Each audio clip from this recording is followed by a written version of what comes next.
तो मुख्यमंत्री अशोक गहलोत आज दिल्ली जाएंगे। मुख्यमंत्री के दिल्ली जाने के समय में थोड़ा सा बदलाव आया है। अब 10 बजे के बजाय करीब 11 बजे जयपुर से रवाना होंगे मुख्यमंत्री अशोक गहलोत और शाम 5 बजे राजस्थान हाउस के नए भवन का शिलान्यास भी करने वाले हैं। शिलान्यास को लेकर सभी तैयारियां पूर्ण कर ली गई है। नया भवन पूर्णतः राजस्थानी संस्कृति से ओतप्रोत रहेगा, इसी पर यह आधारित रहेगा। 1 वर्ष में बनकर तैयार हो जाएगा नया राजस्थान भवन, जिसका शिलान्यास आज मुख्यमंत्री अशोक गहलोत करने वाले हैं। और यह भी जानकारी दे दें कि आज दिल्ली में ही रात्रि विश्राम करेंगे। 30 मई को दोपहर 12 बजे दिल्ली से जयपुर के लिए रवाना होंगे और ऐसे में बेहद खास कार्यक्रम आज रहेंगे। हाँ, करने वाले हैं। आने के बाद ही मालूम होगा कि तो डिस्कशन करेंगे। पार्टी के हित में जो कुछ बातें होगी वो चर्चा करेंगे। तो मुख्यमंत्री अशोक गहलोत आज दिल्ली जाएंगे। मल्लिकार्जुन खड़गे से भी बातचीत करने की कोशिश की, हालांकि उन्होंने बहुत कुछ ज्यादा नहीं बोला, लेकिन बेहद खास आज का दिन रहेगा क्योंकि इससे पहले भी जाने का कार्यक्रम था, लेकिन तबीयत खराब थी इसलिए नहीं पहुंच पाए दिल्ली। लेकिन आज दिल्ली पहुंचेंगे मुख्यमंत्री अशोक गहलोत। और दिल्ली से न्यूज एडिटर अदिति नागर हमारे साथ जुड़ गई हैं, उनका रुख करेंगे।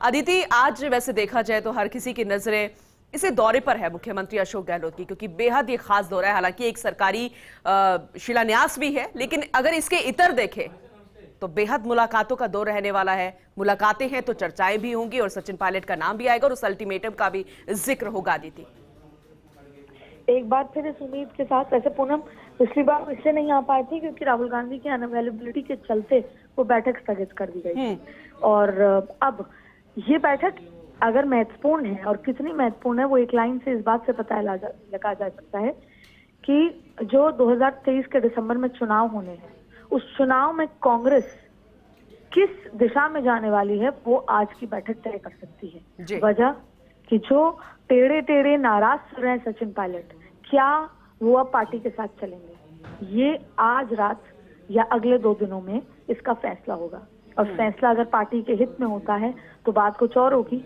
और अगर सचिन पायलट अपने हिसाब से चलते हैं तो फिर पार्टी को कुछ और फैसला लेना होगा। हालांकि लगातार सचिन पायलट जो है केसी वेणुगोपाल के संपर्क में है और उन्होंने अपनी बातें भी रखी हैं, लेकिन सवाल ये उठता है कि ये बैठक जो है एक बार 1-to-1 होगी। 1-to-1 बैठक में मल्लिकार्जुन खड़गे के साथ सचिन पायलट बैठेंगे, तमाम मुद्दों पर बात करेंगे और फिर अशोक गहलोत भी मल्लिकार्जुन खड़गे से मिलकर बातचीत करेंगे। दरअसल ये बैठक का मुख्य उद्देश्य तो था कि 10 लोग एक साथ बैठें और इस बैठक में ये तय करें कि चुनाव जीतने की रणनीति क्या होगी। एक बड़ी रणनीति तो है अशोक गहलोत की योजनाएं, पर दूसरी रणनीति जो है संगठन की एकजुटता, वो कहां से लेकर आएंगे, उसी की तैयारी के लिए ये बैठक होनी है। लेकिन उससे पहले जो काले बादल लंबे समय से पार्टी के एकजुटता पर मंडरा रहे हैं उसको साफ करना है, उसको हटाना है, वो मल्लिकार्जुन खड़गे करेंगे। इससे पहले राहुल गांधी, केसी वेणुगोपाल आपस में संपर्क में हैं और ये भी माना जा रहा है कि सचिन पायलट ने अपनी सारी बातें एक बार फिर रखी हैं। सवाल ये उठेगा कि आपने जो तीनों मांगे रखी हैं, बैठे बैठाए बीजेपी को मुद्दा दिया है और ना वो मांगे जमीन पर जायज हैं, तो क्या कुछ बात होती है। और बात तो ये भी निकल कर आ रही है कि जो सचिन पायलट के गुट के लोग ये बता रहे हैं कि 70 सीटों पर फ्री हैंड टिकट और दूसरा पीसीसी चीफ की पोस्ट, ये 2 चीजों की मांग करी है। लेकिन ये कितने संभव है या ये कितनी सही है, ये आज मल्लिकार्जुन खड़गे से मुलाकात करने के बाद ही पता चलेगा, क्योंकि सचिन पायलट गुट के लोग तो ये भी इंडिकेट कर रहे हैं कि हम जल्दी ही दूसरी राह पकड़ने वाले हैं और कहीं ना कहीं पार्टी इस चीज को हवा नहीं देना चाहती जिससे बीजेपी को फायदा हो। और अशोक गहलोत विकास की योजनाओं पर आगे बढ़ रहे हैं।